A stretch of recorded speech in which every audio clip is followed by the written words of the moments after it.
大家好，歡迎嚟到呢個頻道，我係你嘅節目主持人紫微斗數老師 Wilfred。咁啊，琴日咧我就拍咗一條片啦，就關於 ViuTV 一個新劇啦，咁啊叫做三命啦。咁啊拍完嗰條片之後嘅話咧，咁有啲朋友咧咁就 text 我咧就話對嗰個同年同月同日同時出世嘅人咧，嗰個理論咧就好有興趣，咁所以咧希望咧我再講多啲。咁啊，我琴晚再睇嗰套戲三命啦，咁啊睇多一集啦，咁啊見到個劇情嘅發展都幾有趣，我都覺得幾值得講下。咁所以我今日咧就拍咗呢條片咧，就關於咧喺紫微斗數上邊啦，就點樣去睇同年同月同日同時出世嘅人。咁啊拎翻個盤出嚟先。好。嗱，首先咧，第一咧，我諗我做啲簡介先啦。咁啊，呢個都係一個今次呢條視頻都係一個獨立嘅視頻啦。咁啊，簡介一下先。咁啊，我想講咩咧？就係第一咧，就係 ViuTV 套新劇啦，三命啦，就係杜琪峰啦、杜 Sir 啦嗰個新嘅劇集。咁啊，對我琴日嚟講嘅話咧，我都講一樣嘢就係對於我哋做一個所謂嘅算命呢個咁嘅行業嚟講嘅話咧，我覺得ViuTV 呢個新劇咧，阿杜 Sir 咧嗰個資料搜集真係做得幾好。咁啊，佢就係嗱，首先咧，佢喺第一集上邊咧，佢都已經將呢個年月日時拎咗出嚟講嘅。咁即是話咧，第一樣嘢咧就係佢歡迎咧你將佢變做八字嘅或者紫微斗數嘅。咁啊，呢個係好重要。因為第一樣嘢就係佢會話俾你知咧，佢唔係亂嚟㗎啦，我覺得咁講啦，咁會唔會好啲咧？呢樣嘢阿杜 Sir 係有做，或者真係揾個算命嘅老師，又或者係真人咧攞咗呢個時辰八字去講。第一樣嘢係好啦，第二樣嘢咧就係咧同一個時辰八字咧，同一個主角，咁咧佢用三條線去拍攝嘅，咁就一個係平凡嘅人啦，一個係漫畫家啦，一個係黑社會啦咁樣。咁啊呢個我覺得係幾好嘅嚇。咁啊琴晚亦都嗰個視頻咧，亦都講咗一樣嘢，就係大家嗰個中心點有啲乜嘢係唔同嘅。咁今日咧我就用呢個實例咧去同大家講講。咁咧首先第一就係我教紫微斗數教咗咁多年啦，第一我都講過一樣嘢，就係我係一個幾崇古嘅人嚟嘅。咁啊，所以咧我一切所有嘅理論啊，又或者所有嘅紫微斗數嘅教程啊，都係用一啲古代嘅人佢哋嘅諗法啦，同埋佢哋點做啦去講嘅。呢個係好重要對我哋嚟講。好啦，但係咁點解我會咁講咧？第一樣嘢就係咧，同年同月同日同時出世嘅人咧，喺今時今日咧，有好多師傅咧都會用一啲方法去做嘅。咁譬如話佢哋會用一啲譬如話孖生子咁樣，咁孖生仔女就冇講啦，因為個流年唔同啊嘛。咁孖生子嘅話咧，佢哋會好興靜一靜先，係啦，咁會好啲嚇。咁譬如話孖生子嘅話咧，佢哋會將你會見到嘅就係嗱，呢個係個命宮。咁由於咧，我哋好明顯嘅同年同月同日同時出世嘅孖生子咧，佢哋嗰個實際嘅際遇咧係唔一樣嘅。咁於是咧，好多時咧啲紫微斗數老師咧，為咗要解釋呢一樣嘢咧，咁佢哋就會用一啲方法咧去做，因為好明顯就既然大家都唔同喎，咁樣咁點搞啊？咁於是咧，我哋就會話啦，咁咪有啲老師就會話呢個係個命宮，同一時間出世嘅人咧，阿大咧就用個命宮，佢個細佬咧就用個兄弟宮。但咩意思咧？就係 shift 個宮位，咁升就唔喐嘅，就淨係 shift 個宮位，其中一個方法。最簡單一樣嘢就係命宮，阿大就用呢個盤啦，冇乜問題。阿二咧就係用將個兄弟宮變為命宮，咁啊呢個就係個命宮啦。咁啊夫妻宮變為兄弟宮，子女宮變為夫妻宮，財帛宮變為子女宮，即係每一個宮位咧去 shift 咗佢。咁呢個就係阿二嘅做法。咁樣呢個方法嘅話咧，嗱，首先第一樣嘢咧就係古人冇嘅，係現今咧啲紫微斗數老師咧去做翻出嚟。我都用翻個樣，係咁會好啲，係啦。咁現今啲紫微斗數老師去做出嚟嘅。咁我教紫微斗數嗰陣時候嘅話咧，我都講過一樣嘢嘅，就係話，咁究竟古人咧點樣去睇孖生子女咧？咁樣咁其實咧有啲古書講過㗎。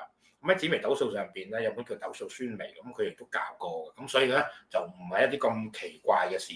我亦都好簡單嘅啫，用一個盤就搞掂㗎啦。咁就係既然今次阿賭 Sir 用咗成套戲嚟教我哋點樣睇孖生子女，咁啊用呢個盤就最好啦咁樣。咁啊，首先第一個問題咧就係最簡單嗱，我哋集中兩樣嘢去睇嚇，咁啊唔好咁太複雜。第一樣嘢就係佢個命宮同佢夫妻宮。好啦，我哋用呢兩個角度去睇下套戲佢係點樣去表達，同埋我哋嘅紫微斗數上邊嚟講嘅話咧，我哋點樣去睇呢樣嘢？好啦，第一樣嘢咧就係好簡單嘅啫，就係嗰個男主角出世嗰陣時候嘅話咧，咁就佢係不足月嘅，話如果我冇記錯，好似係七星仔。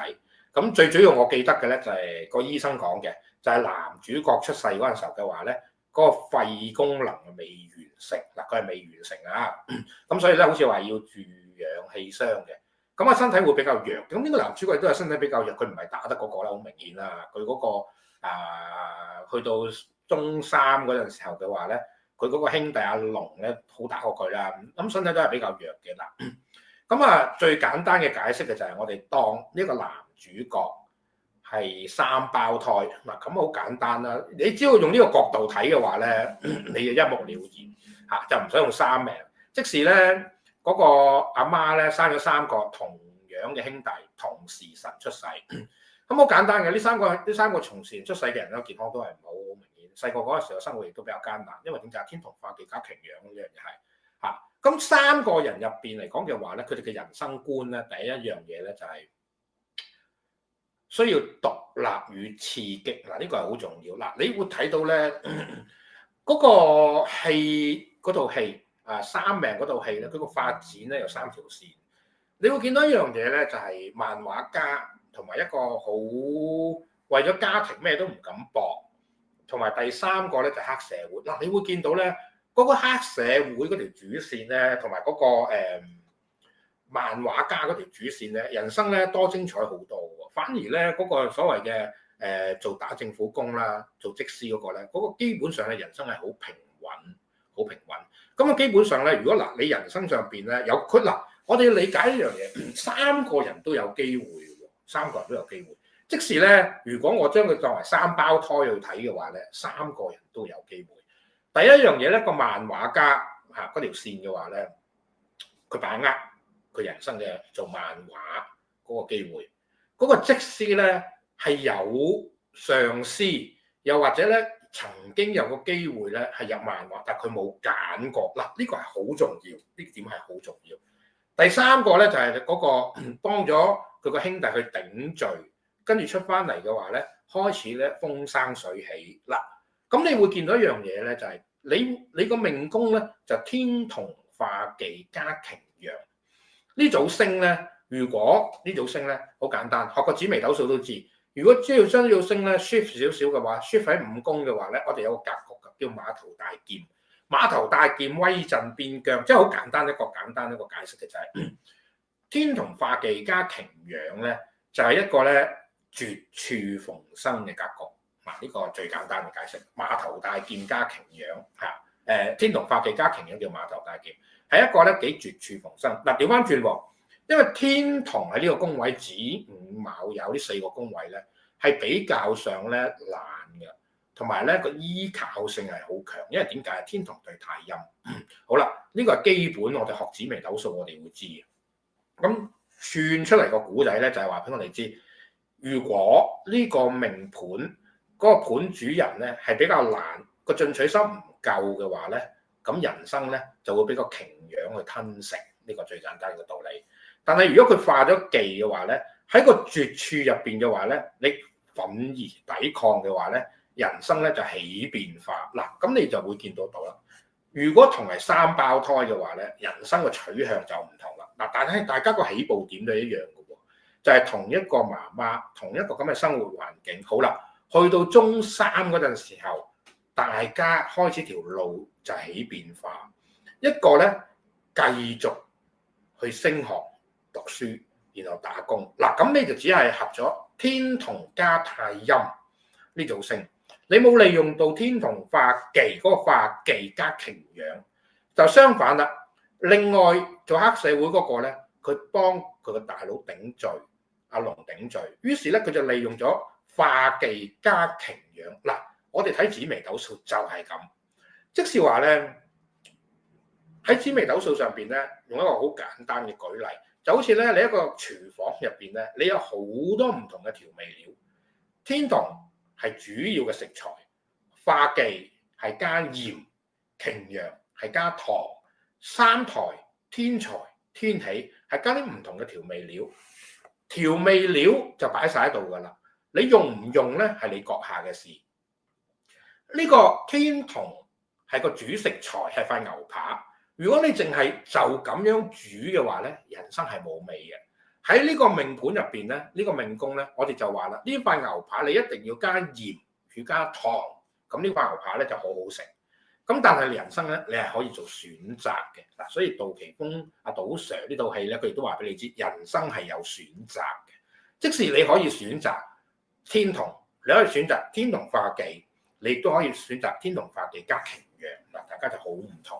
咁如果咧你淨係咧攞嗰粒天同嘅話咧，咁你人生咧就好淡薄，你亦都唔會成為咗咧一個比較好嘅人生啦。咁啊平平淡淡咁過啦，呢樣嘢係。咁但係咧，你唔係喎，而係你係攞咗天同加擎天同化忌嘅話咧，咁你就會代表咗咩嘅話咧？代表咗一樣嘢咧，就話你人生係比較艱苦嘅嚇。咁啊，好似一個嗰個漫畫家嘅嘅男主角一樣。咁咧問題嘅就係嗰粒擎羊你發揮得幾多，就成為咗咧你堅唔堅持嘅目標。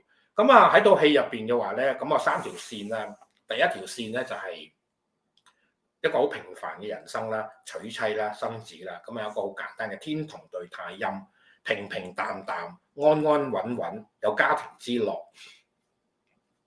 漫畫家咧就係攞咗天同對太陰加粒擎羊，就唔攞化忌喎。因為點解嘅話咧，呢一組咧係一組咧無中生有嘅現象，而嗰個黑社會咧就攞齊晒啦，天同化忌加擎羊，咁變咗嚟講嘅話咧，三個人咧。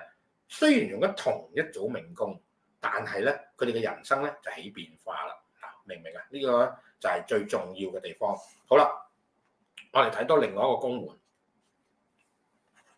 夫妻宮。咁嗱，你會見到咧喺個劇集入邊咧，大家咧就好唔同嘅。第一樣嘢咧就係嗰條第一條線咧就做嗰個所謂嘅打政府工啦咁樣。咁佢好快脆咧。就同佢嗰個佢媽媽介紹嗰個外父，即係嗰個另外一個女主角啦，做建材嗰個女主角啦，做槍嗰個女主角啦咁樣。咁啊結咗婚啦，就生咗一對仔，一個仔一個女啦咁樣。呢個第一個啦。咁啊生活好平淡。好啦，第二條線咧就係嗰個漫畫家。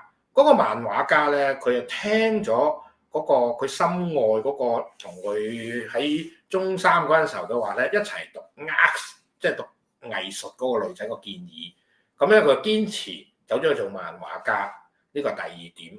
咁第三點咧就係黑社會大佬啦。咁黑社會大佬嘅話咧，咁啊喺戲入邊咧佢就冇女，即係冇老婆，亦都冇女朋友嘅，只有一啲可能係 sex partner 啦咁樣嘅現象啦咁樣。嗱，好多時咧，我哋做紫微斗數啊，做算命咧，你講唔通啊，開始就即係咧，好多人咧就會走去問一個問題嘅，就係話：喂，我第日個老婆係點啊？咁樣嗱，呢個樣嘢嘅話咧，如果你就咁用紫微斗數，或者你用算命咧，傳統嘅方法唔係傳統嘅方法，或者大部分老師所講嘅方法嘅話咧，你講唔通啊，因為大家咧嗰個太太咧係好唔同嘅呢樣嘢。嗱，咁我哋就所以咧，你去學算命咧，呢啲地方係一個死結。其實咧好簡單嘅啫，你揾唔到佢哋個共通點，嗱呢個係最重要。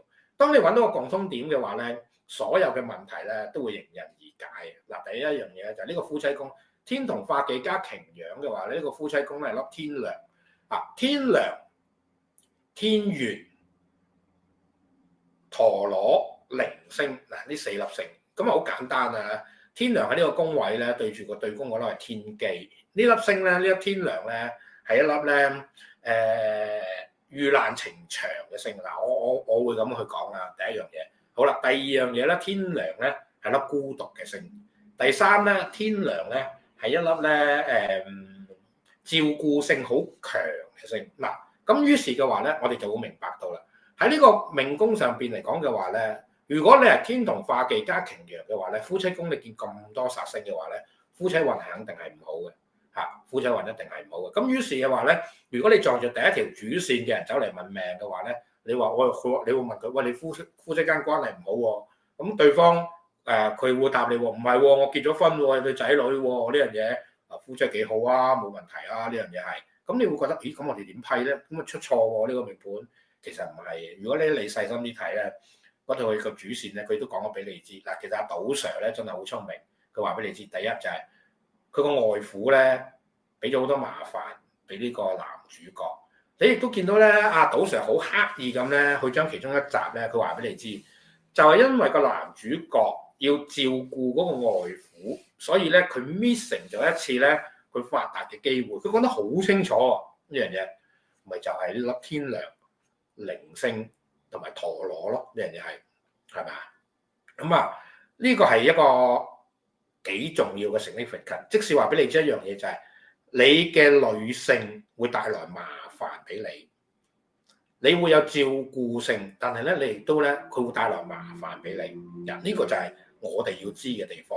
咁第一個。做公務員嗰個嘅話咧，個家庭平平穩穩，但係結咗婚之後嘅話咧，個外父因為中咗風，咁所以變咗嚟講嘅話咧，佢需要一段長時間嘅方法照顧老人家，咪咯天良咯，呢好簡單。好啦，第二個古仔就係咧嗰個漫畫家嘅古仔，你會見到一樣嘢咧，嗰個漫畫家咧嗱，佢有幾次想轉行。但係當轉行，因為佢行到去絕路，因為粒天同化忌加擎羊令到佢行到粒絕路，咁變咗嚟講嘅話咧，當佢每逢絕路嗰陣時候嘅話咧，好奇怪嘅喎，嗰個同佢一齊喺中三嗰個女主角啦，我咁講啦，其實有幾個女主角嘅，咁漫畫家中間嗰個佢個愛人啦林海琪咁我記得係叫海琪係啦。咁海琪咧就寫信俾佢啦，又或者點樣都好嘅話咧，梗係令到佢咧喺嗰個 moment 嘅話咧，佢堅持佢自己嘅理想喎。嗱，你再睇下嗰套劇集咧，你就會知呢個男主角咧，如果佢越聽呢個女性阿海琪所講嘅嘢嘅話咧，佢就做唔翻佢自己。嗱，呢個幾有趣。喺個劇集入邊咧，嗰個男主角當佢漫畫其中一個漫畫失敗嗰陣時候嘅話咧，佢同行同埋另外一個佢個上司啦，即係模仿阿黃玉郎嗰個啦咁樣，佢都講過一樣嘢就係話：你做唔翻你自己，你去抄人哋。當你做唔翻你自己，你去抄人哋嘅話咧，你就失敗啦。嗱，呢個咧其實幾有趣，即是話咧天同對太陰咧係一個依賴性好強嘅地方，同埋天同係一粒咧 copying machine 好高嘅星。咁喺呢個情況之下邊嘅話咧，抄咧對佢嚟講咧係一件幾錯嘅地方啦，同埋佢唔可以做佢自己，因為天同化忌加擎羊咧，我頭先都講過啦，我哋叫做馬頭帶劍啊嘛，呢個格局，咁變咗嚟講嘅話咧，你係唔可以抄你自己，你唔可以依賴人哋，你要行你自己條路。咁但係好明顯嘅，因為咧個夫妻宮嘅影響嘅話咧，天梁影響粒天同。咁所以咧，如果你早結婚嘅話咧，你太太會影響你；如果咧你信任你個伴侶嘅話咧，佢影響你。咁變咗嚟講嘅話咧，於是咧佢就行咗一條咧喺漫畫上邊咧比較崎嶇嘅路 until 到佢自己決定寫緣分的天空，咁所以佢賣紙咯。嗱，呢個咪大家嗰個 common factor 咯。人生嗰個取向唔同，但係佢所面對嘅嘢咧，同埋佢所遇到嘅事咧就一樣咯。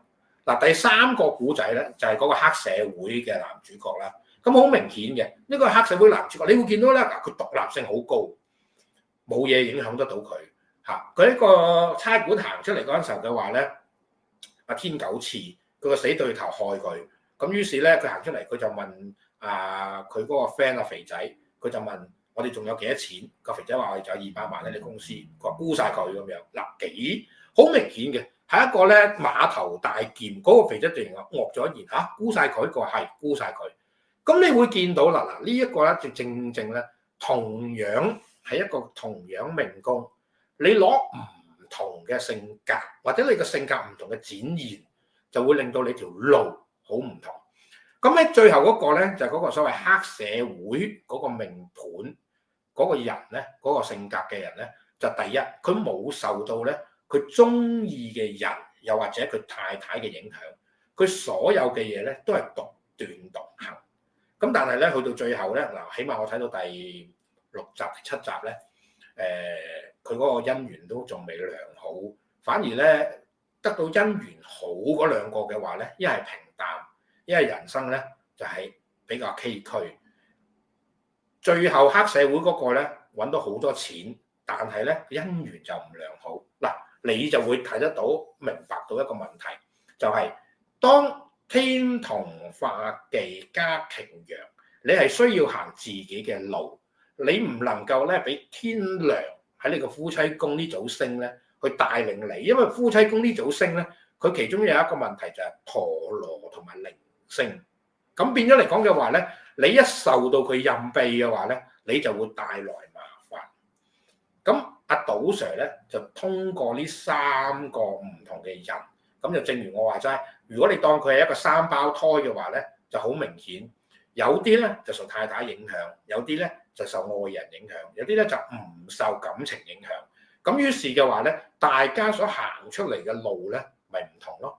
嗱，當我哋去算命嗰一刻嘅話咧，我哋只能夠睇到一個問題，就係呢一個命盤，我哋叫做一個假嘅碼頭大劍。但係咧，你必須行自己嘅路，你唔能夠受到人嘅牽制，尤其是你唔可以受到咧女人嘅牽制，因為點解？佢對宮咧庚日冇陰同啦，對宮嗰粒太陰咧係會影響你。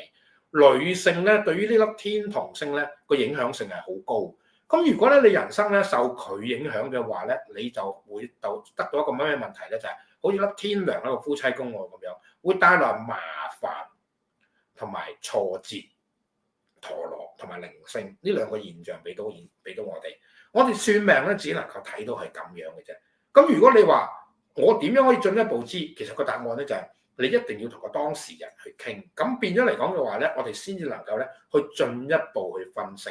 嗱，好唔好嘅？哇，22分咯，原來我講咗4個字咯喎。咁啊，我出嚟諗住講10分鐘嘅啫，好唔好啊？嗱，咁啊，暫時我今次咧就用咗一個命宮同一個夫妻宮嘅角度去算一個紫微斗數，去同大家講下。咁今次咧就用咗好多個 technical point 啦，咁樣。咁啊，希望唔好悶到大家啦。咁好多謝咁多位，咁就希望嗰套戲再有進一步嘅發展嘅話咧，我再拎翻呢個命盤同大家講下，好唔好啊？多謝晒，下次再見，拜拜。